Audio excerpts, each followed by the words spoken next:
네, 오늘 시그널픽에서는 심평 변호사 모시고 자세한 얘기 나누겠습니다. 어서 오세요. 안녕하세요. 예, 반갑습니다. 변호사님이 쓰시는 글들이 상당히 좀 언론에 기사화도 많이 되고 좀 화제인데 지난 25일에는 이재명 후보의 당선을 반대한다면서 한덕수 권한대행이 유일한 희망이다 이렇게 쓰셨더라고요. 왜 이렇게 생각을 하셨는지 궁금한데요. 지금 모든 여론조사에서 지표가 그 이재명 그 민주당 대표 민주당 후보의 압승을 예상하고 있죠. 그것은 물샐 틈 없는 완벽한 예측입니다.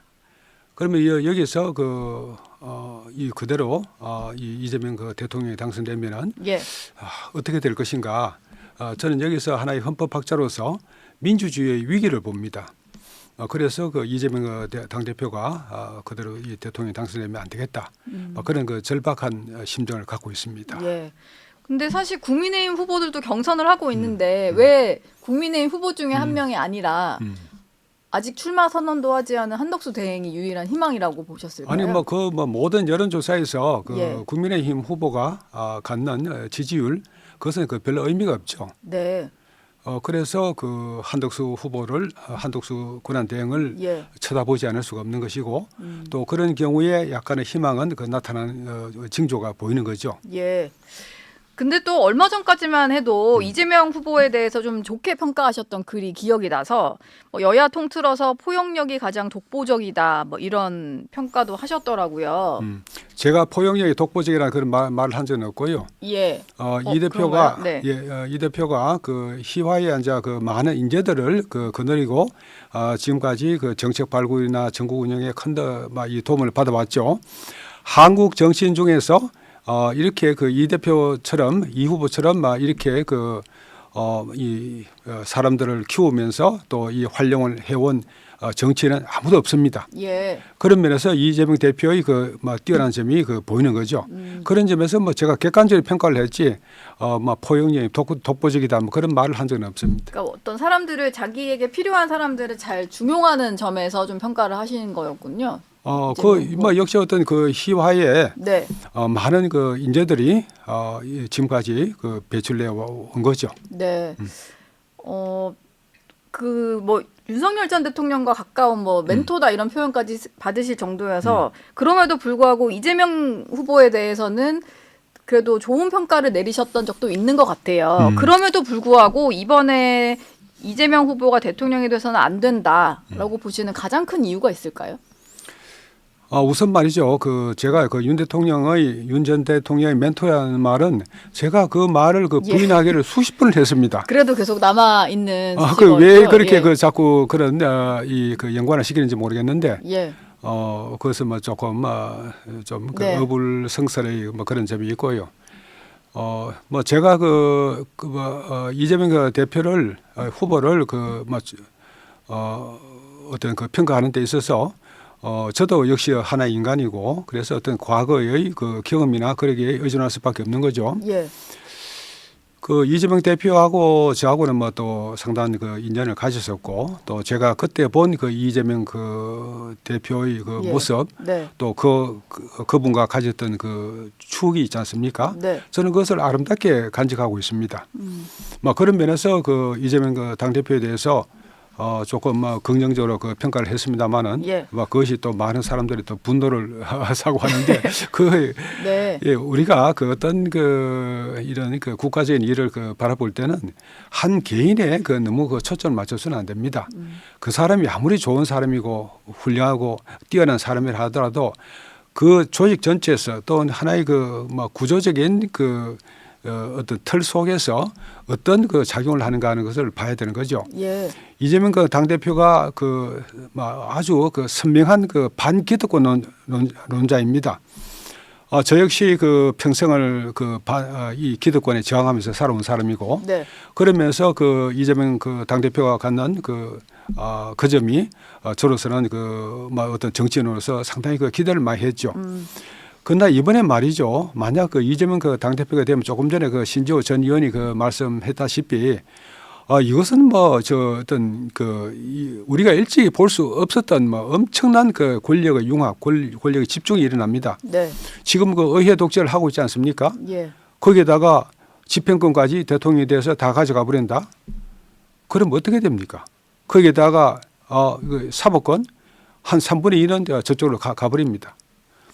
또 어떻습니까? 지금 그 문화계나 그 예. 언론계 또 시민단체 이런 그 비제도적 권력의 대부분도 그쪽이 가지고 있습니다. 이런 그 상황에서 그 이재명 당대표가 대통령이 되시는 것은 단순한 그 대통령이 아닙니다.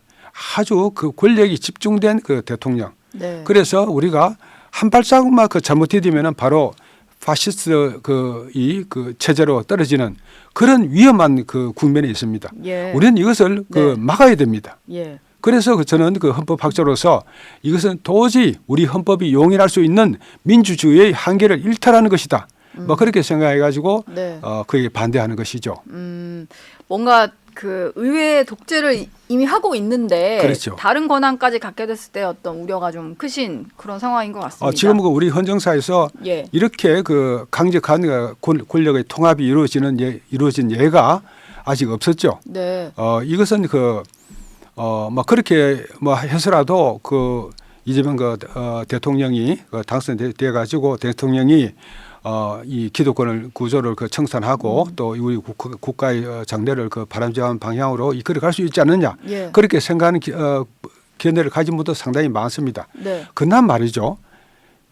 인간의 본성은 예. 자기가 권력을 가지면 반드시 권력을 남용하기 마련입니다. 네. 그래서 영국의 액턴 경이 그런 말 했죠. 절대 권력은 절대 부패한다. 이재명 대통령이 되시면은 그 권력은 엄청난 권력은 예. 하나의 부패하고 절대적이고 하나의 국민들에게 억압적인 권력으로 나타날 것입니다. 예. 그리고 이렇게 해서 반드시 제일 먼저 가장 중요하게 그분들이 힘을 어떤 구사를 하는 것은 바로 정권의 장기 집권일 것입니다. 예. 뭐 본인이 그러지 않으려고 해도 인간의 본성상 권력을 엄청나게 갖게 되면 그 권력은 부패할 수밖에 없다. 그것이 우리 민주주의의 기저를 이루고 있습니다. 예. 그런 부분에 대해서도 많이들 우려를 하실 테고 예. 그런 의미에서 국민의힘에서도 후보를 빨리 좀 잘 뽑아서 본선에 대비하는 게 중요할 것 같은데 지금 계속해서 얘기가 나오는 게 한덕수 대행이 출마할 경우에는 뭐 단일화 후보를 단일화를 어떻게 할 것이냐 이런 것들이 지금 경선 과정에서도 상당한 관심사인데요. 김문수 후보 같은 경우도 즉시 단일화하겠다라고 얘기를 했고 홍준표 후보도 토론회 한 2번 정도 하고는 국민 경선으로 단일화하겠다 이렇게 얘기를 하고 있습니다. 지금 그러다 보니까 상대적으로 국민의힘의 어떤 경선은 좀 예선 느낌이 좀 많이 나거든요. 좀 그렇죠. 예, 어떻게 좀 보고 계세요? 역시 뭐 그렇게 될 수밖에 없는 것이 이 여론조사상으로 국민의힘 후보들이 갖는 이 국민들의 지지율, 예. 그것은 거의 뭐 도토리 키재기 수준 아닙니까? 여기서 약간의 우리가 희망을 가질 수 있는 것이 예. 한덕수 대행이 갖는 중도층 소구력이라든가 또 호남 지역에서의 갖는 어떤 득표율, 예. 막 그런 걸 생각하면서 우리가 바라볼 때는 네. 역시 국민의힘 후보로는 너무나 한계가 분명하고 예. 이 한덕수 대행이 여기에 참여해서 같이 단일화를 이루어줘야 약간의 희망을 가질 수 있는 것이 현실이거든요. 네. 좀 참여를 전제로 하여튼 다들 언급은 많이 하시는 것 같은데 단순히 뭐 한덕수 대행이 출마 선언을 하고 국민의힘에 이제 후보로 선출된 사람과 단일화를 한다고 플러스만 될까 이런 우려도 좀 있는 것 같아요. 시너지 효과가 나야 말인데 안 날 수도 있는 거잖아요. 기대했던 것만큼은. 글쎄요. 그러나 지금 이 한국의 선거판에서 단일화는 항상 시너지 효과를 내기 마련이었죠. 예. 과거에 노무현 후보와 정몽준 후보의 단일화, 또 지난 대선에서 윤석열 후보와 안철수 후보와의 단일화, 이것이 갖는 단일화의 힘, 그것은 그 분명히 그 증명되어 오지 않았습니까? 예.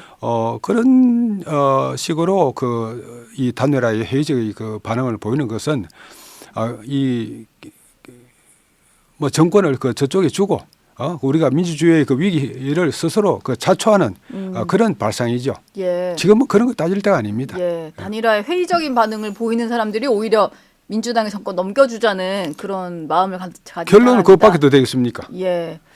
뭐라도 좀 뭉치긴 해야 되니까요. 당연하죠. 예.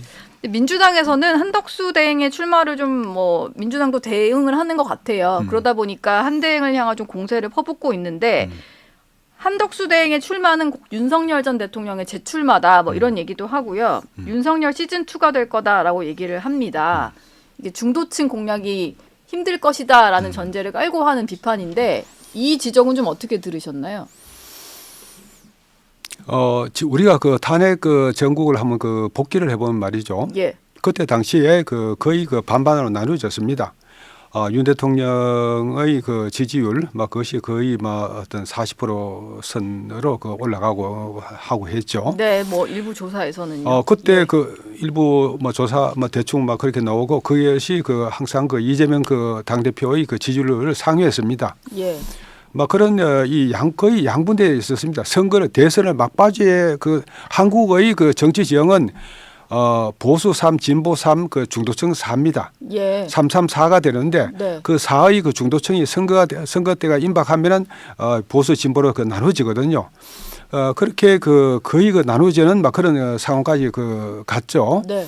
그래서 이 그 윤 대통령이 가졌던 다시 그 살아난 그 지지율하고 또 한 덕수 대행이 그 가지는 또 고유의 예. 아까 말씀드린 그 중도층 소구력 또 그 호남 지역에서의 득표율 이런 것을 합해야지 그렇게 해서 시너지 효과를 내면은 네. 이재명 그 후보를 앞설 수 있지 않을까 하는 우리가 기대를 갈 수가 있다고 봅니다. 근데 자꾸 윤석열 전 대통령이 떠오르게 되는 점, 왜냐하면 윤석열 정부의 총리였다 보니까요. 민주당은 계속 그 공격을 할 텐데 그렇게 해서는 중도층 공략이 좀 어렵지 않을까요? 글쎄요. 아까 말씀드린 대로 예. 이미 그 탄핵 정국에서 중도층은 이 반반으로 나눠졌습니다. 나눠져 있어서요. 예. 예. 알겠습니다. 내일 국민의힘에서 지금 4명의 후보가 현재 뛰고 있는데 내일 오후에는 2명으로 아마 추려질 것 같아요. 그렇죠. 한 명이 과반 득표를 하기는 좀 쉽지 않은 구도이다 보니까 혹시 뭐 예측하시는 최종 후보가 있으십니까? 결선에 올라갈 2명. 뭐 거의 그 뭐 김문수 후보로 결정되지 않겠습니까? 예. 나머지 한 명이 더 있을 텐데. 그게 그 홍준표 그 후보가 될 것인지 한동훈 후보가 될 것인지는 약간 좀 불투명합니다만은 예. 그러나 최종 후보는 뭐 김문수 후보로 뭐 거의 결정된 것으로 봐야 되지 않겠습니까? 결선까지 가더라도 김문수 그럼요. 후보 가능성이 예. 그거는 뭔가 한덕수 권한대행과의 단일화를 염두에 두고 그런 선택들을 할 거다 이렇게 보시는 걸까요? 뭐 그런 뭐 전략적인 그 선택도 생각할 수 있겠습니다만은 예. 지금까지 그 나타난 그 면면으로 봐서는 그 김문수 후보가 뭐 가장 많은 그 어필을 그 할 수 하는 그런 후보로 보이지 않습니까? 예. 친평 변호사께서는 나중에 뭔가 그 국민의힘 후보가 확정이 되고 단일화 논의가 시작이 되면은 그 빅텐트에 이낙연 전 총리까지 포함해야 된다 뭐 이런 얘기를 하셨었는데요. 이게 뭐 그 국민의힘 주도 또는 이제 한덕수 대행이 주도하는 그런 연대 이 움직임에 이낙연 전 총리가 합류할 가능성이 좀 있을까요? 저는 뭐 상당히 높다 봅니다. 예. 지금 이 한국의 민주주의가 아까 말씀드린 대로 이 천길 낭떠러지 밑으로 굴러 떨어지느냐, 예. 아니면은 우리가 다시 이 민주주의를 온전히 보존할 수 있느냐 하는 그런 절체절명의 위기에 놓여 있습니다. 네. 이런 상황에서 민주주의를 위한 연대, 그것을 내세워 가지고 이낙연 전 총리께서도 선선히 여기에 합류하시라고 저는 봅니다. 예. 그건 근데 일단 기대를 하시는 거지 뭔가 이 보수 진영 쪽에서의 어떤 조율이랄까 뭐 지금 뭐 접촉하고 계시고 이런 상황은 아니신 거죠? 그것은 저 한덕수 대행이 예. 일단 후보로 선출되시고 나서 선택하실 문제고, 네. 그런데 이미 이낙연 전 총리께서 한덕수 대행에 대해서 상당히 그 긍정적으로 또 호의적으로 그 평가하신 그런 그 말씀을 하신 적이 있죠. 알겠습니다. 윤석열 전 대통령 얘기도 좀 해보겠습니다. 그 얼마 전에 뭐 윤어게인 열풍이 불어올 것이다 이런 말씀도 좀 하셨는데 사실 지금 이제 국민의힘의 경선 과정을 좀 지켜보다 보면 그 윤어게인 신당 열풍이랄까요? 신당 창당 움직임 이런 것들이 오히려 역풍을 불러왔다라는 해석들도 있습니다. 오히려 대통령이 좀 자중했으면 좋겠다는 목소리가 당내에서 더 다수 의견이었던 걸로 저도 듣고 있는데 어떠세요? 뭐 하나의 현상을 두고 예. 뭐 여러 가지로 그 우리가 그 평가를 할 수가 있는 거죠. 그러나 그 우리가 그 객관적인 사실을 그 두고 이 평가를 해야 되는 것입니다. 어떻든 뭐 얼마 전에 그 3월 달까지의 그 탄핵 정국에서 예. 윤 대통령의 그 윤 전 대통령의 그 지지율이 거의 40% 선에서 올라가 있었고 네. 그런 상황이었습니다만 이제 다시 이제 대선 정국으로 접어들면서 처음에 우리 노부장님께서도 그 아시겠습니다만은 김문수 후보나 홍준표 후보 그 두 분들이 윤석열 지우기를 했습니다. 예. 그렇게 하면서 김문수 후보의 지지율이 갑자기 확 빠져버렸죠. 그러면서 이 그 두 분이 이게 어떤 좀 잘못된 선택이었다. 예. 민심의 풍향을 우리가 잘못 판단했다. 그러고 나서 이 두 분께서 윤 후보, 윤 전 대통령과의 네. 관계를 다시 정립하면서 이 강한 기존의 지지율을 좀 회복했나요? 그렇죠. 예.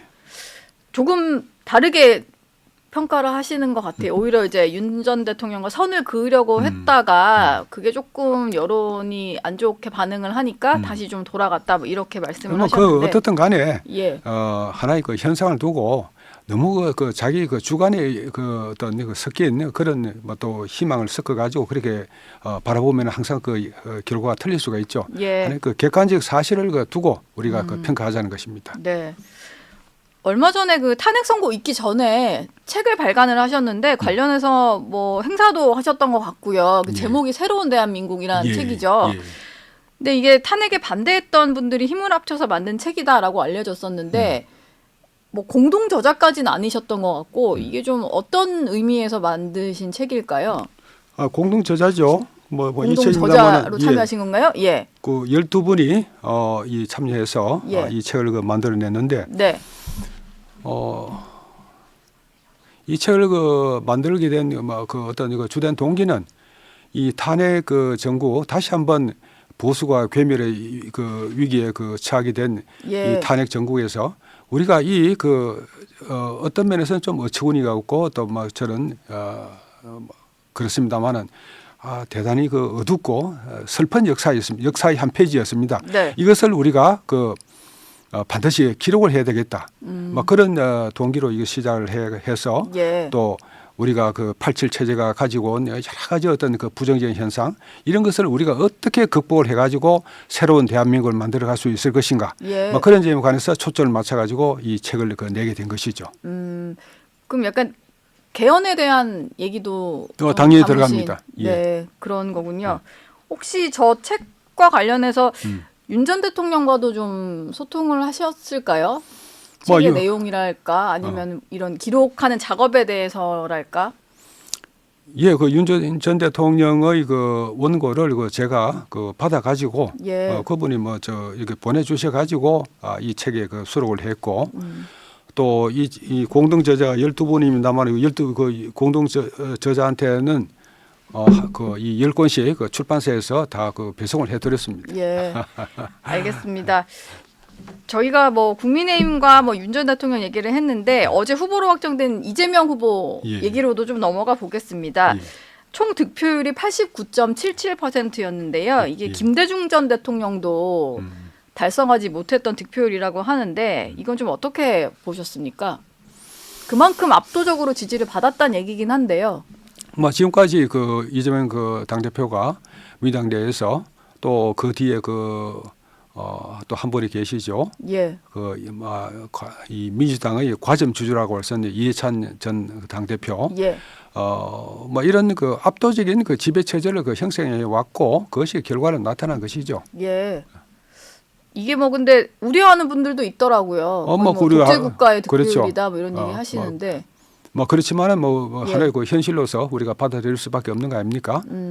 차근차근 이런 작업이 준비돼 왔고 그게 이번에 득표율로 나타났다 이렇게 보시는 건가요? 저는 그런 것을 일찍부터 말해 왔습니다만은 예. 거기 이 작업의 그 메스터마인드는 그 이해찬 전 당대표가 아닌가 저는 그렇게 보고 있고요. 큰 그림을 그린 예. 기획자가 이해찬 전 대표이다. 예. 헌법학자이시잖아요. 예. 요 얘기를 좀 여쭤보겠습니다. 일단 이제 대법원 선고가 언제 나올지 이게 좀 궁금한 지점이긴 한데 이재명 후보의 공직선거법 사건과 관련해서 전원 합의체가 속도전에 들어갔고 뭐 이르면 5월 22일쯤에도 선고기일이 나올 수도 있다 이런 얘기가 좀 있어요. 언제쯤 나오는 것이 지금 분위기상 언제쯤 나올 것 같다 이렇게 예상하시는 날짜가 있을까요? 글쎄요, 거기에 관해서 또 지금 보수 우파 쪽에서는 상당히 큰 기대를 갖고 있는데, 네. 이 문제에 관해서 그 박지원 그 민주당 의원이 그 말씀하신 게 있죠. 예. 취재해 보니까 뭐 무죄다 이런 얘기 하시는데. 그렇죠. 네. 저는 그 박 의원 그 말씀이 이게 맞지 않을까 생각을 하고 있고요. 무죄 확정이 나올 것 같다. 무죄 확정이건 뭐든 간에 예. 이재명 그 후보에게 불리한 쪽으로 되기는 어려울 것입니다. 그리고 말이죠, 우리가 네. 좀 거시적인 시각에서 본다 그러면은 지금 한국의 어떤 정치의 사법화도 심하지만 사법의 정치화도 심하죠. 예. 그래서 이런 사법의 과도한 정치화, 이 법원에서 판사가 국정의 주요 부분을 그대로 바로 다 결정을 해버린 거, 네. 이런 것은 좀 문제가 있습니다. 이 서구의 민주주의를 채택하는 나라에서는 어느 나라에서나 이 사법부가 과도한 이 정치적인 면에 예.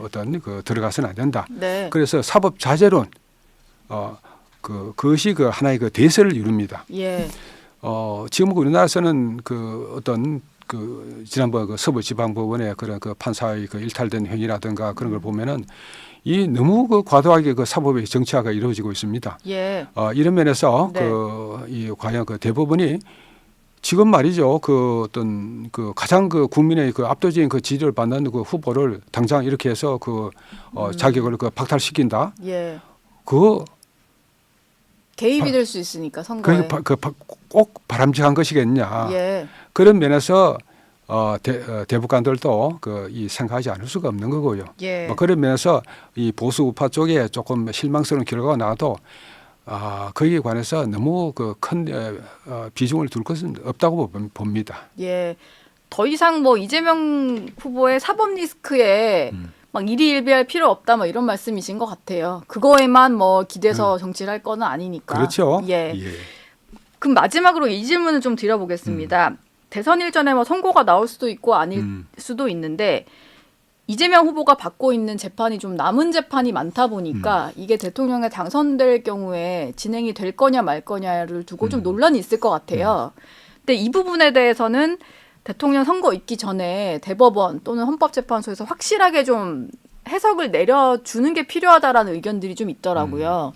이 의견에는 좀 동의를 하시나요? 그렇죠. 이번 대법원 이 판결의 선고에서 그런 의견이 첨부될 것인가 어떤 것이라는 건 잘 모르겠는데, 예. 그것이 헌법 제 84조이지 않습니까? 네. 그런데 저는 헌법학자로서 헌법 84조를 우리가 어떻게 해석해야 할 것이냐? 네. 대통령이 되고 나서는 형사적인 문제로 소추될 수가 없다. 그것에 이제 다양한 완전히 정반대의 해석을 할 수가 있습니다만은 예. 그것은 유추 해석으로서 이 대통령이 당선되면은 그 전에 그런 형사 문제를 가지고 유죄 선고를 해서 바로 대통령을 그 쫓아낸다. 예. 그것도 역시 어떤 그 과도한 사법의 정치화죠. 사법의 정치화다. 저 미국의 그 예를 보면은 예. 트럼프 대통령이 그 당선 되고 나서 각 그 여러 그 이 미국의 그 수사 받던 것도 이런 게 다 중단이 됐어요. 그 수사 받던 것도 뭐 재판 걸렸던 거 막 그런 것도 다 일괄적으로 예. 정지가 돼 버렸죠. 네. 뭐 그런 것도 그 참고로 할 필요가 있는 거죠. 그 말씀은 재판이 진행되는 건 물리적으로 쉽지 않다. 뭐 이런 말씀으로도 들리네요. 사실상 중단이 되는 것이 맞다 이렇게 보시는 것 같아요. 거기 관해서는 뭐 제가 예. 그런 논란에 그 휩쓸리는 것을 원치 않으니까 예. 확답은 하지 않겠습니다만은 네. 그 과도한 그 사법의 정치화 그런 면에서 예. 또 미국에 의해서 우리가 하나의 그 어떤 그 중거를 찾을 수 있지 않을까 그렇게 봅니다. 예. 알겠습니다. 지금까지 심평 변호사와 함께했습니다. 오늘 말씀 고맙습니다. 네, 수고하셨습니다.